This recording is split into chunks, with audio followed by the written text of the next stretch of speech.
ನಾನು ನಿಮಗೆ ತಿಳಿಸಲಿಕ್ಕೆ ಬಯಸ್ತಾ ಇದ್ದೇನೆ, ಗೊತ್ತಿದೆ ನಿಮ್ಗೆಲ್ಲರಿಗೂ ಕೂಡ. ನಾನು 4 ದಶಕಗಳಿಂದ ರಾಜಕೀಯದಲ್ಲಿದ್ದೇನೆ. 4 ದಶಕಗಳಿಂದ. ನಾನು 1984 ಆಗಸ್ಟ್ 17ರಂದು ಮಂತ್ರಿಯಾದೆ. ಅಂದಿನಿಂದ ಇವತ್ತಿನವರೆಗೆ ಅನೇಕ ಖಾತೆಗಳನ್ನು ನಿಭಾಯಿಸತಕ್ಕಂಥ ಅವಕಾಶ ಸಿಕ್ಕಿತ್ತು. ನಿಮ್ಮೆಲ್ಲರ ಆಶೀರ್ವಾದ, ನಿಮ್ಮ ಆಶೀರ್ವಾದದ ಫಲದಿಂದ 4 ದಶಕಗಳ ಕಾಲ ಈ ರಾಜ್ಯದ ರಾಜಕೀಯದ ಮುಂಚೂಣಿನಲ್ಲಿರ್ತಕ್ಕಂಥ ಅವಕಾಶವನ್ನ ಒದಗಿಸಿಕೊಟ್ಟಿದ್ರಿ. ಈ 4 ದಶಕಗಳ ಕಾಲ ನಾನು ಮಂತ್ರಿಯಾಗಿದ್ದೆ, 2 ಸಾರಿ ಉಪಮುಖ್ಯಮಂತ್ರಿಯಾಗಿದ್ದೆ, 2 ಸಾರಿ ಡೆಪ್ಟಿ ಚೀಫ್ ಮಿನಿಸ್ಟರ್ ಆಗಿದ್ದೆ, 2 ಸಾರಿ ಮುಖ್ಯಮಂತ್ರಿ ಆಗಿದ್ದೇನೆ. 2013ರಿಂದ 2018ರವರೆಗೆ ಈ ರಾಜ್ಯದ ಜನರ ಆಶೀರ್ವಾದದಿಂದ, ಶಾಸಕರ ಬೆಂಬಲದಿಂದ ನಾನು ಮುಖ್ಯಮಂತ್ರಿ ಆಗ್ತಕ್ಕಂಥ ಅವಕಾಶ ಸಿಕ್ಕಿತ್ತು. ಮತ್ತೆ 2023 ಮೇ 20ರಿಂದ ಕರ್ನಾಟಕದಲ್ಲಿ 2ನೇ ಬಾರಿ ಮುಖ್ಯಮಂತ್ರಿ ಆಗ್ತಕ್ಕಂಥ ಅವಕಾಶ ಸಿಕ್ಕಿದೆ. ಈ 40 ವರ್ಷಗಳ ಸುದೀರ್ಘ ರಾಜಕಾರಣದಲ್ಲಿ ನನ್ನ ಮೇಲೆ ಯಾವುದೇ ಕಪ್ಪು ಚುಕ್ಕಿ ಇಲ್ಲ.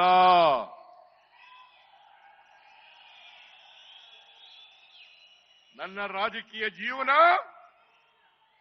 ತೆರೆದ ಪುಸ್ತಕ.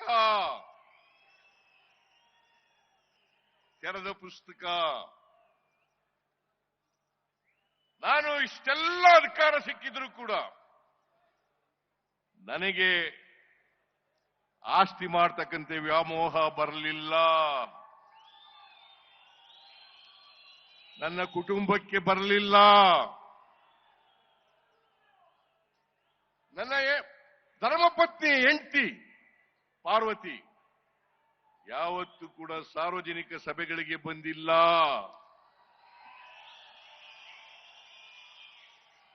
ನಾನು ಮಂತ್ರಿ ಆಗಲಿ ಮುಖ್ಯಮಂತ್ರಿ ಆಗಲಿ ಪ್ರಮಾಣ ವಚನ ಸ್ವೀಕಾರ ಮಾಡತಕ್ಕಂಥ ಸಮಾರಂಭಕ್ಕೂ ಬಂದಿಲ್ಲ. ಬಹುಶಃ ಇಲ್ಲಿ ಕೂತಿರ್ತಕ್ಕಂಥ ಅನೇಕ ಜನರು ನನ್ನ ಹೆಂಡತಿ ಮುಖನೂ ಕೂಡ ನೋಡಿಲ್ಲ.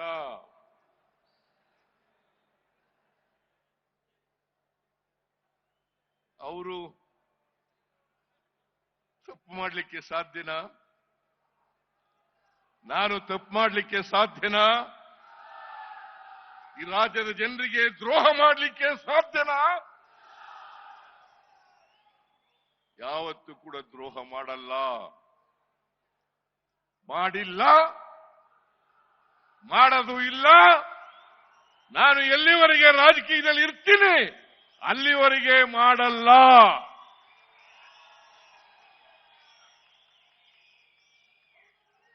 ಈ ಸಮಾಜದ ಶೋಷಿತರ ಪರವಾಗಿ, ಬಡವರ ಪರವಾಗಿ, ಪರಿಶಿಷ್ಟ ಜಾತಿ ಪರಿಶಿಷ್ಟ ವರ್ಗದವರ ಪರವಾಗಿ ಅವರನ್ನ ಸಾಮಾಜಿಕವಾಗಿ ಆರ್ಥಿಕವಾಗಿ ಸಮಾಜದಲ್ಲಿ ಶಕ್ತಿ ಕೊಟ್ಟು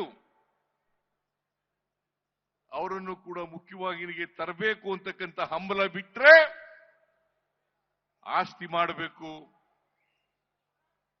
ಜಮೀನುಗಳಲ್ಲಿ ಮಾಡಬೇಕು, ಪ್ರಾಪರ್ಟಿ ಮಾಡಬೇಕು, ಬಿಲ್ಡಿಂಗ್ಗಳನ್ನು ಕಟ್ಟಬೇಕು ಅಂತಕ್ಕಂಥ ವ್ಯಾಮೋಹ ಇಲ್ಲ.